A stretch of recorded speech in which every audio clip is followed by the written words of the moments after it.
Llega la segunda hora de transmisión y claro, viene la parte política con un cielo totalmente azul en la ciudad de Quito. El día de ayer, María Mercedes, Quito tenía una radiación sumamente alta. Hay que ponerle ojo y protegernos.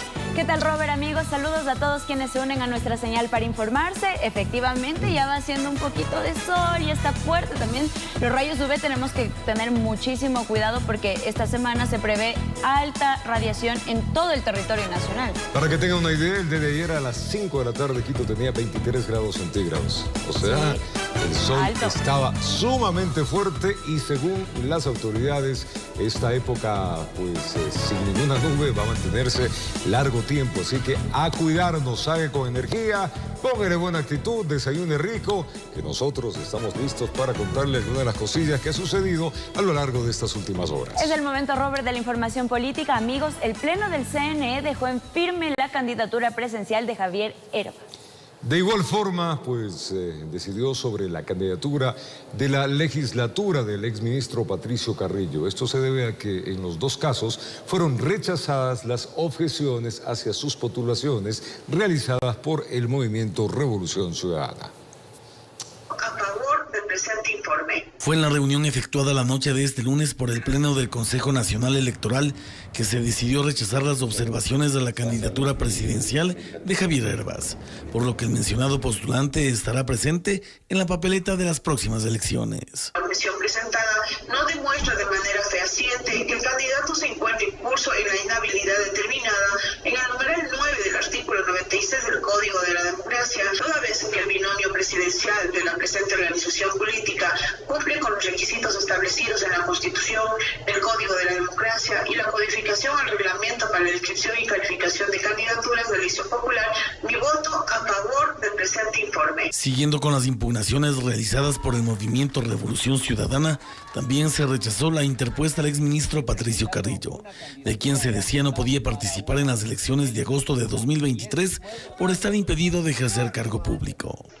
En este sentido, al no tener prohibición expresa para ser candidato, procede su participación conforme lo señalado en la jurisprudencia emitida por el Tribunal Contencioso Electoral. Sin embargo, en la documentación presentada de la lista de candidatos, se observa que el plan de trabajo no se encuentra suscrito por la precandidata principal Dayana Michelle Mayla Cepeda. Aunque esa fue la decisión tomada en torno al candidato, el Pleno del organismo electoral sí negó la calificación de la lista por el incumplimiento de requisitos. Sobre esta nueva traba tendrán 48 horas para subsanar dichos inconvenientes. Informó Javier Rosero. En estos temas electorales, el Ministerio de Economía y Finanzas aseguró que garantiza los recursos para el desarrollo de este proceso electoral.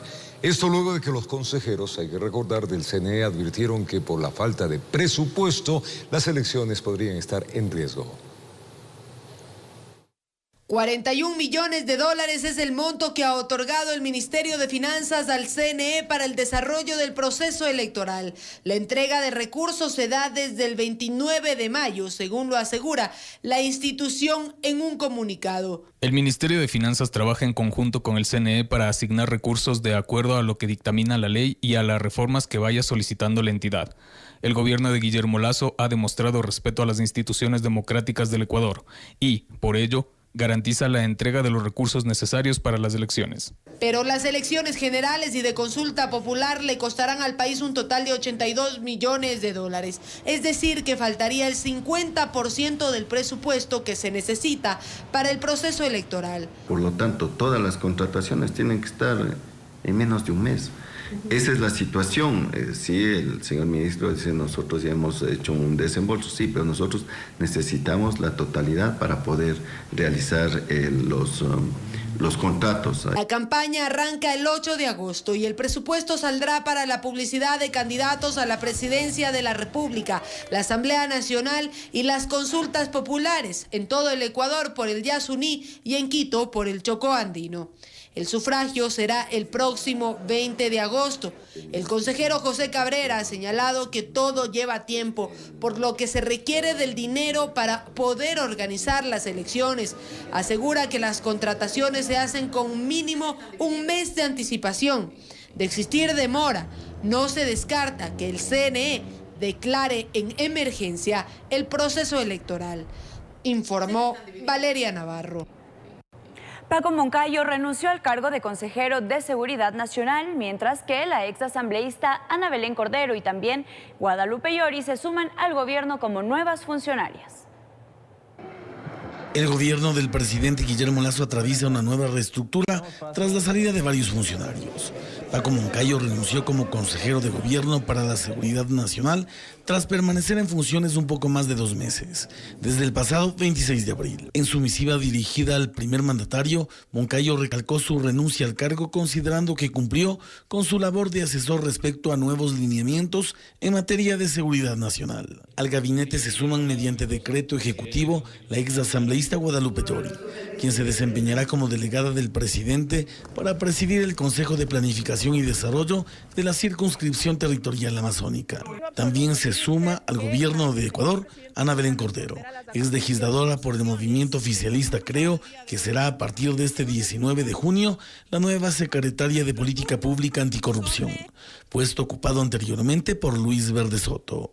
Con la realización de Paola Castillo, informó Javier Rosero. 7:03 en la mañana, el presidente de la República suscribirá el decreto de ley económica familiar que reduce el pago de impuesto a la renta. La norma va a entrar en vigencia tras su publicación en el registro oficial. El SRI ha implementado una calculadora en su página web para que usted vea cuáles son los cambios. La reducción del impuesto a la renta será inmediata, esto luego de que la Corte Constitucional diera luz verde al decreto ley de reformas tributarias. Lo que queda esperar es su publicación en el registro oficial. Los que podrán ver el efecto inmediato de esta reducción de impuestos son todos los trabajadores en relación de dependencia, que es a quienes se les descuenta el equivalente mensual del rol de pago. Según el director general del SRI, los cambios se darán desde el próximo mes de julio. Nosotros como SRI tendremos que emitir las normativas secundarias, circulares o resoluciones y también reglamentos para que se empiece a aplicar inmediatamente la rebaja del impuesto a la renta. Estimamos que esto sea a partir del mes de julio de este mismo año. ¿Cómo se aplica esta reducción?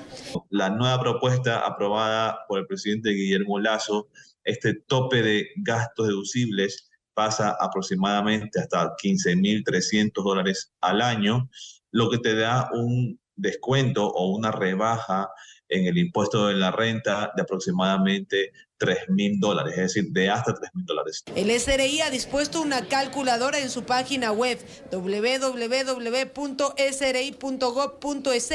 La norma también aplica otros beneficios. Otro tema importante es qué gastos se pueden utilizar. Bueno, lo mismo de siempre, lo que hemos añadido son los gastos en las mascotas, en veterinaria, alimentos, entre otras cosas que también ahora pueden utilizarse como gastos deducibles, y también hemos reincorporado que cuando se trata de un contribuyente o una carga familiar de contribuyente con una enfermedad catastrófica, rara o huérfana, tengan acceso a la totalidad del gasto deducible de aproximadamente $15.300. 450.000 contribuyentes son los beneficiados con la reforma al impuesto a la renta.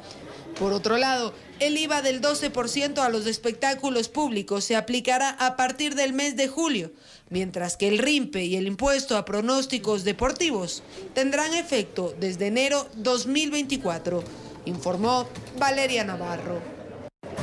18 personas que se encontraban procesadas por el caso de los helicópteros DRUV fueron sobreseídas por un juez de la Corte Nacional de Justicia. Según el magistrado, los hechos no constituyen delito. La decisión del juez nacional Luis Rivera en el caso de los helicópteros DRUV fue la de declarar el sobreseimiento sobre 18 personas, entre esas 2 exministros de Defensa. Según el magistrado, los hechos no constituyen delito alguno. Si bien el fallo se enmarca en lo legal, ha generado indignación en personas cercanas al denominado caso DRUV, entre ellas la viuda del general Jorge Gabela. Que hayan muerto personas, gente que tenía familia en esos helicópteros, mucho más cuando los mismos generales, un general especialmente va y dice que esos helicópteros no servían, que era verdad, que se los pegaba con tóxica. Realmente sorprende mucho que parece que en este país no se valora la vida de los seres humanos. Según la Fiscalía, en la compra de los 7 helicópteros DRUB existió peculado y el perjuicio para el Estado habría sido de $66.4 millones. De ahí que la fiscal general Diana Salazar apeló de forma oral al sobreseimiento. Informó Javier Rosero. Cientos de jóvenes quienes obtuvieron altos puntajes en la prueba de ingreso a la universidad pública no alcanzaron un cupo en la carrera que aspiraron. Varios de ellos no comprenden cuáles son los criterios de selección utilizados por el CENESID para asignar las plazas en los centros educativos. En la siguiente nota vamos a contar cuáles son, y cómo se utilizan. Veamos. Doménica Gordillo siente que su esfuerzo no valió la pena. Ella trató de ingresar a la universidad pública y a pesar de obtener un puntaje de 945 sobre 1000 en la prueba de admisión, no logró alcanzar un cupo. Me hace una traba porque yo quiero ser una profesional y como le decimos no tenemos dinero para pagar una universidad privada. La madre de Doménica asegura que su hija no fue admitida pues la CENESID consideró otros criterios adicionales al resultado de la prueba. Cuando un día vine me dijeron que no le dan porque somos millonarios, porque tenemos un estatus altísimo. Mi hija se graduó en un colegio fiscal. Desde esta cartera de Estado se explica que el proceso de admisión debe ceñirse a los principios de igualdad estipulados en la ley. Un criterio evidentemente va a ser una evaluación, pero a eso se debe sumar un orden y una priorización de los cupos para las personas que más lo necesitan. En este caso, personas en situación de extrema pobreza, personas de grupos tradicionalmente excluidos. La Federación de Estudiantes Universitarios, por su parte, sostiene que no existe claridad sobre la aplicación de estas acciones afirmativas. Se han inventado un orden de prioridad donde se da preferencia en primera opción al tema de la vulnerabilidad, pero la encuesta socioeconómica no fue bien realizada. Muchos pudieron poner datos que no obedecían a la verdad. En contrapartida, la secretaria de Educación Superior, Andrea Montalvo, indicó que los perfiles ingresados al sistema por los postulantes son rigurosamente verificados. Lo que nosotros hacemos es consumir esa información para que sea veraz y cumpla pues con lo que estamos determinando, que es beneficiar a las personas que más lo necesitan. Informó Álvaro Terán.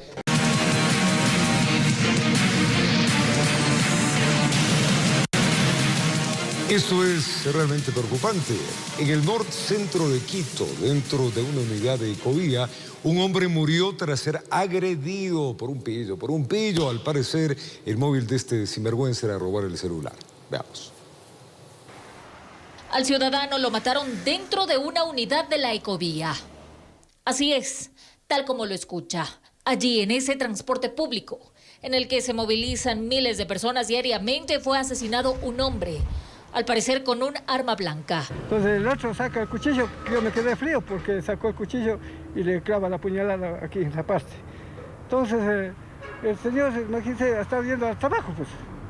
Pero el otro ha estado ya atrás de donde le venía, pues con el teléfono. El móvil del crimen habría sido el robo, una jornada diaria que terminó en desgracia. La víctima no pudo llegar a su destino. Posibilidad de que exista un robo, que la persona la cual falleció no se dejó robar y posteriormente fue agredida. El responsable está detenido por parte de la empresa pública de pasajeros de Quito. A través de este comunicado se indicó que la novedad se reportó en la unidad que operaba desde el Playón de la Marina hasta la Río Coca y se solidarizó con los familiares del hoyo occiso, a la vez que se brindará toda la información a las autoridades para las investigaciones correspondientes. Y es que eso de que roban en el transporte público, donde existe gran cantidad de gente, no es nuevo. Los pillos siempre aprovechan el tumulto. Los pasajeros piden soluciones inmediatas. Deberían tal vez implementar detector de metales para evitar armas blancas o armas de fuego, que es muy peligroso. Informó Marilyn Jaramillo. Un fallecido y 5 personas heridas fue el saldo trágico de un hecho violento registrado mientras se desarrollaba un velorio en el pleno centro del Coca. 2 personas a bordo de una moto irrumpieron en el acto fúnebre. Personas que asistían al velorio de un cadáver en pleno centro del Coca, capital de Orellana, fueron sorprendidas por dos gatilleros que llegaron a bordo de una moto y abrieron fuego. El saldo de este hecho violento es la muerte de una de ellas y otras 5 que resultaron heridas, las que fueron trasladadas de inmediato al Hospital Francisco de Orellana. Que existía en el lugar un velatorio, un velorio. Al entrevistar a algunos ciudadanos manifiestan de que 2 individuos en una motocicleta se acercan hasta las carpas donde estaban realizando este evento de velación y sacan a relucir armas de fuego y producen algunos impactos de proyectil a ciudadanos que se encontraban acompañando en este velorio, producto de los cuales hasta el día de ayer se tenía 5 personas heridas que fueron trasladadas al Hospital General Francisco de Orellana, mismos que fueron atendidos por los galenos de turno. El día de hoy, de los 5 heridos, ya tenemos una persona fallecida de nombres BPCM, de 47 años de edad, nacionalidad ecuatoriana, no tiene antecedentes penales. Las personas que fueron blanco del ataque habrían llegado desde Guayaquil para participar de las honras fúnebres y entre ellas estaría a quien buscaban terminar con su vida, lo que finalmente lo lograron. Posiblemente sean personas y daños colaterales que sufrieron a causa de posiblemente alguna muerte focalizada que tenían previsto ejecutar aquí en Orellana. Es decir, que el objetivo principal era la persona fallecida. Posiblemente. Las unidades especializadas de la policía están activadas. Intensificaron sus tareas de investigación para dar con la identidad de quienes cometieron este execrable atentado que mantiene conmocionado a los habitantes de esta ciudad del nororiente amazónico. 10 indicios balísticos se levantó criminalística en el lugar de los hechos. Los heridos del Hospital Francisco de Orellana permanecen bajo seguridad policial, informó Edwin Fernández. 2 ataques violentos se registraron durante las últimas horas en Puerto Viejo, allá en Manabí.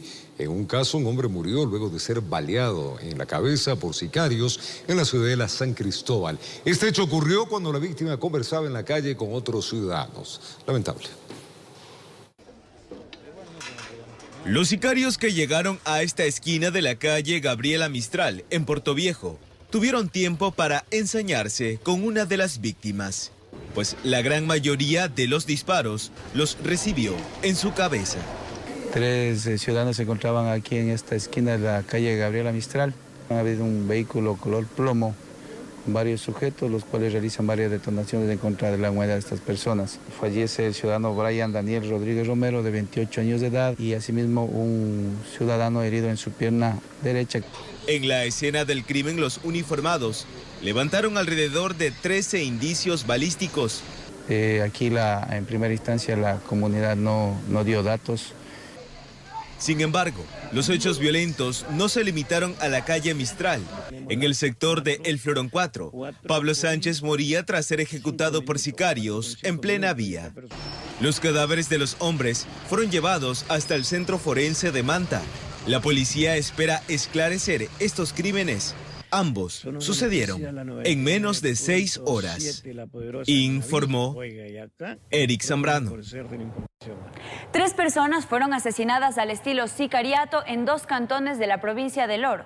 Una de las víctimas fue perseguida hasta una unidad de policía comunitaria donde fue asesinado. Es el llanto de una esposa al ver a su ser querido sin vida, tirado en una acera de la ciudad de la 13 de diciembre en el cantón Pasaje. Según investigación, el ahora occiso se hallaba bebiendo cervezas en compañía de varios amigos cuando fue disparado. Moradores del sector manifiestan que una motocicleta con 2 ocupantes se bajaron y le propinaron varios disparos a la persona y esta moto se dio a la fuga. Simultáneamente se daba el otro atentado a pocas cuadras de allí, en un local donde se realizaba una fiesta infantil. Llegaron cerca de 7 sujetos con fusiles, quienes buscaban a su víctima. Un guardia trató de impedir el ingreso, pero fue disparado.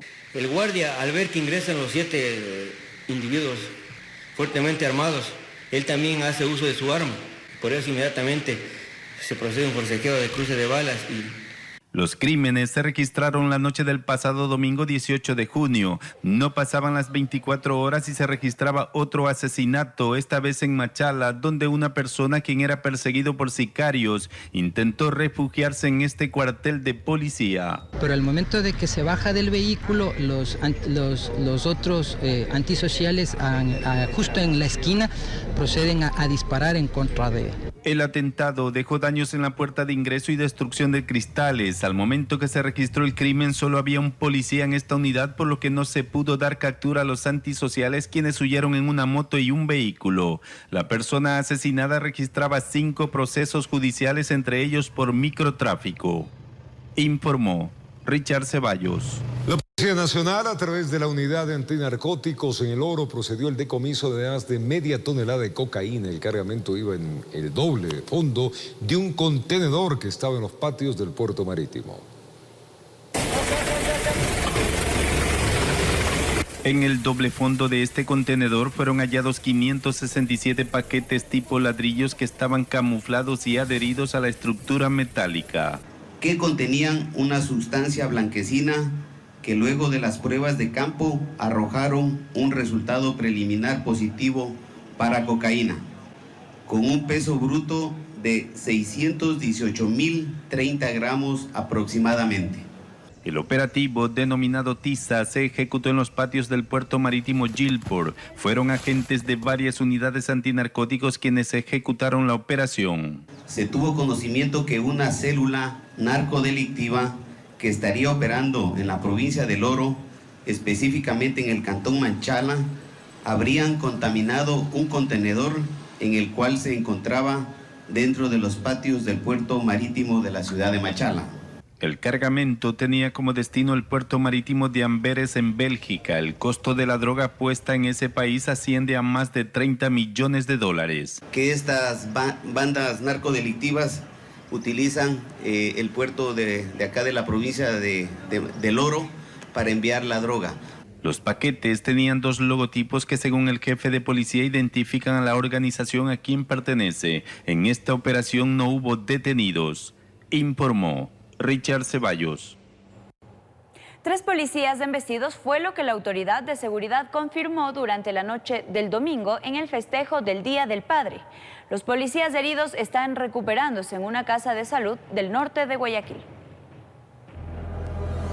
Todo ocurrió en cuestión de segundos. El video de una cámara de seguridad muestra cómo 3 policías, los cuales estaban atendiendo la denuncia de una mujer en el sur de Guayaquil, en el sector de Las Malvinas, son embestidos por un automotor.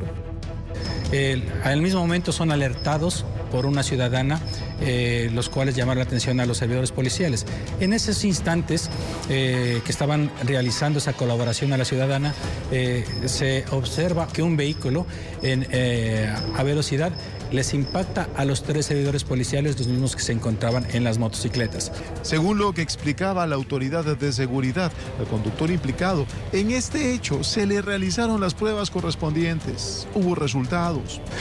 Producto de esto, y los ciudadanos, al ver esta actitud, proceden a colaborar a la aprehensión y la detención tanto del vehículo como del ciudadano. El ciudadano se presume que estuvo con aliento a licor. Los ciudadanos indican que estaba con aliento a licor y estaba en una actitud totalmente desorientada.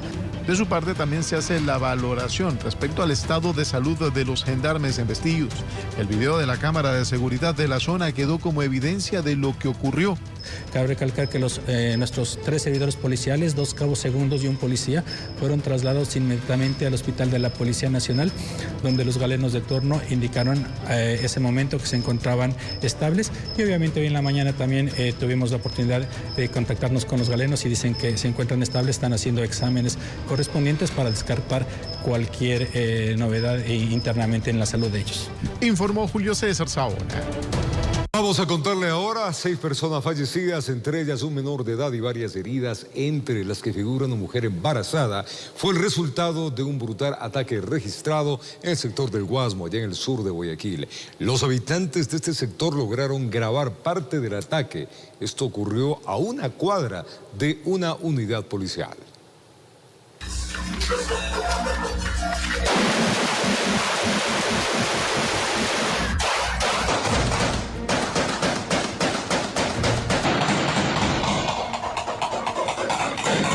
acuerdo cuando estuve en el ejército me tiré al piso porque eso nos enseñaron ahí y la lluvia de balas no paraba. Mi madre estaba allá adentro dormida. Lo que empezó como una celebración por el Día del Padre terminó con una lluvia de plomo.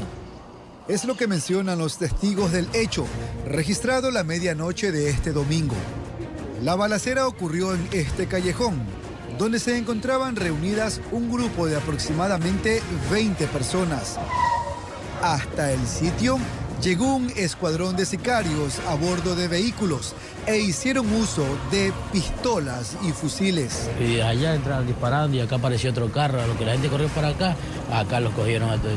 Se informó que 6 hombres perdieron la vida, entre ellos un menor de 15 años.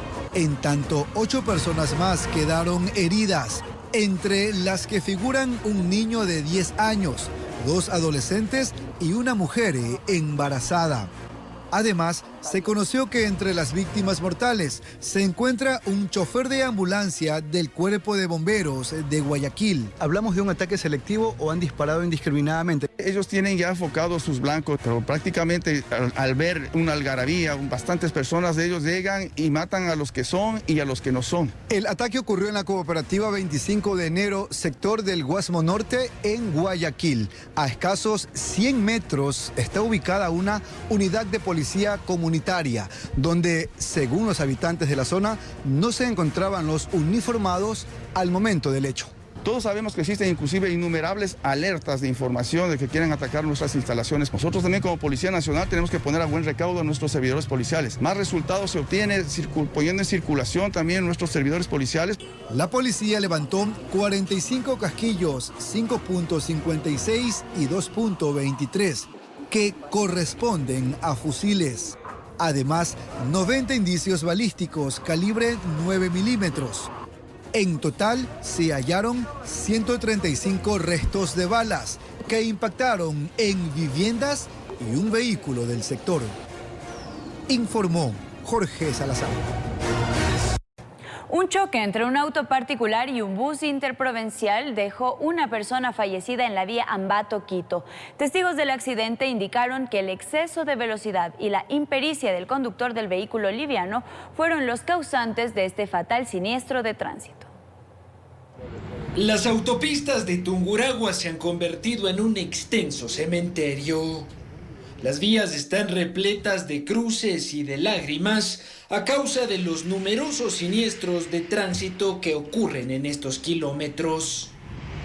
Este domingo, por ejemplo, un automóvil de color vino se impactó contra un bus de servicio público interprovincial que cumplía la ruta Ambato-Quito. Se conoce por la forma del accidente que el vehículo color vino viene en el sentido de la ciudad Quito-Ambato, pierde pista a la altura de la curva y procede a impactarse con el bus de la cooperativa interandina. La carrocería del vehículo liviano quedó completamente destruida, al igual que el cuerpo del conductor. Producto de lo cual se registra una persona lastimosamente fallecida, pues conductor al parecer del vehículo Chevrolet color vino. Se han registrado personas con heridas menores del bus interandina, pero... Testigos aseguran que el vehículo involucrado en el accidente circulaba a exceso de velocidad. Ya veo que de la parte desde abajo viene el carro rojo, viene rebasando a uno a otro. Y de ahí lamentablemente nosotros estamos viendo por el carril derecho y el señor se queda dormido y se pega al lado de acá.